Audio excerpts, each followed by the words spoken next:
Good morning, everyone. It is a beautiful day out. Look at this weather.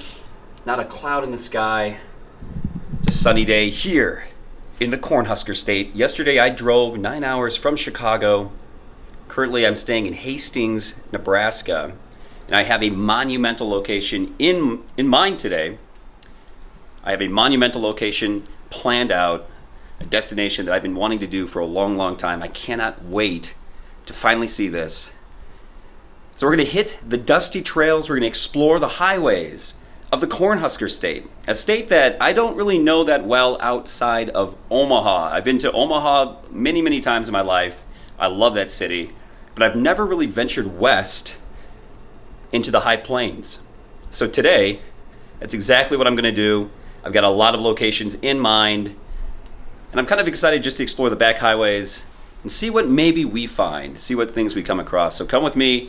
This is Erik with the Get Me Out of Here vlog, traveling the back highways of the Cornhusker State.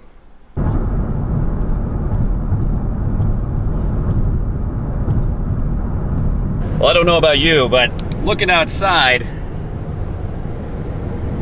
it looks a lot like Iowa, Illinois, Indiana, parts of Ohio.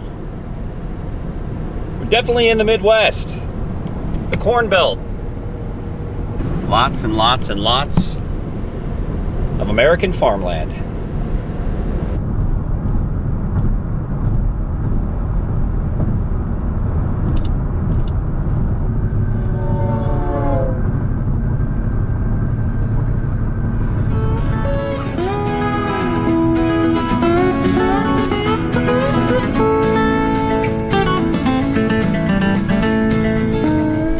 Well, first impressions are everything around here, so I thought I'd start things off on the right foot by introducing myself to the farmer's daughter. Start things off on the right feet. Let's go get some chicken fried steak. Well, you can see the farmer's daughter greeted us with respect. Got some great chicken fried steak right here and a big cup of coffee. Plenty of energy to start the day with, so off to a good start.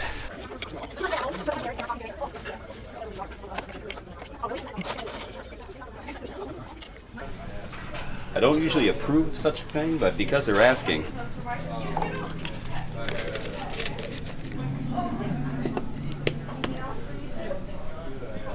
All right, I cannot say enough of Midwest hospitality. The farmer's daughter here is one of the best cafes I have ever been to in my life. The chicken fried steak is outstanding. They're also known for pies, which I didn't get the chance to try that today, but I'll be back. The thing that I love about places like this, small local businesses, is the kindness and sincerity these people have. They paid for my meal. I didn't even ask.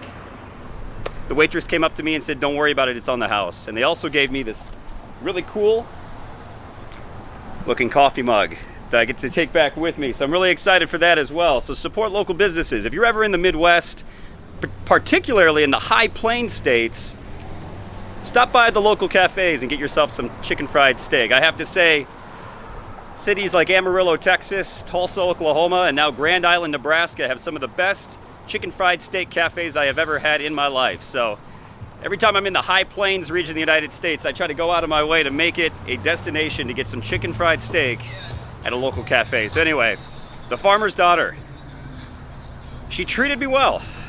Recommend.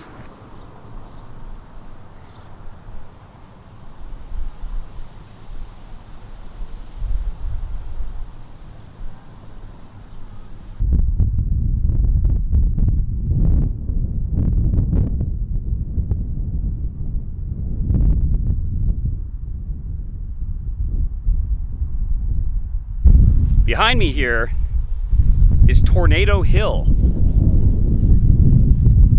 In 1980, almost exactly 30 years ago, on June 3rd,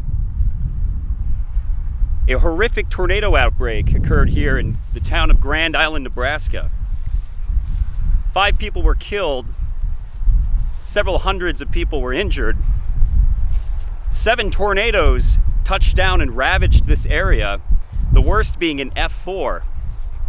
What I'm standing on is the debris from that tornado outbreak in 1980. They dumped it here in a landfill and turned it into Tornado Hill, which is this 40-foot hill located here in Grand Island, Nebraska. So I am literally walking on remnants of tornado destruction that occurred 40 years ago. I said 30 earlier. Time flies. 40 years ago in 1980. There was a book written in the 1980s called Night of the Twisters, and I remember reading that myself as a kid in the 90s. In fact, in the mid-90s, I got grass on my legs. Anyway, in the mid-90s, there was also a TV movie called Night of the Twisters, adapted from that book. And I'm standing on the remnants of that. Pretty crazy. Nice view of the city, too. So this park here, this park is dedicated to the tornado victims, kind of as a memorial and a reminder of a rough disaster that occurred here that brought this community together. So here we are, we're at the top of Tornado Hill. Pretty cool. Hopefully, as I drive westward through the Cornhusker State today, I don't come across any myself, although I always thought it would be cool to film one. When I was a freshman at University of Iowa in 2006, an F2 tornado ravaged Iowa City, Iowa, my college town, and I saw it with my own eyes. It's something I will never forget. It was at night, which was particularly creepy because you could hear the funnel, and of course me and my friends were idiots. We were standing outside the dormitories watching it. But you could see the funnel off in the distance every time the lightning struck. So the lightning would strike, the whole sky would light up, and you could see the funnel, and then the lightning would dissipate, and you could see little explosions from all the power lines and houses and things it was destroying. It's definitely a night I'll never forget. Very eerie sound. If anybody watching this has ever experienced a tornado or seen one, it's something that you will remember for the rest of your life. Well, it's time for me to move on, but I wanted to stop and pay respects to the victims of the 1980 tornado outbreak here in Grand Island, Nebraska. And hopefully I don't come across any rattlesnakes on this hill.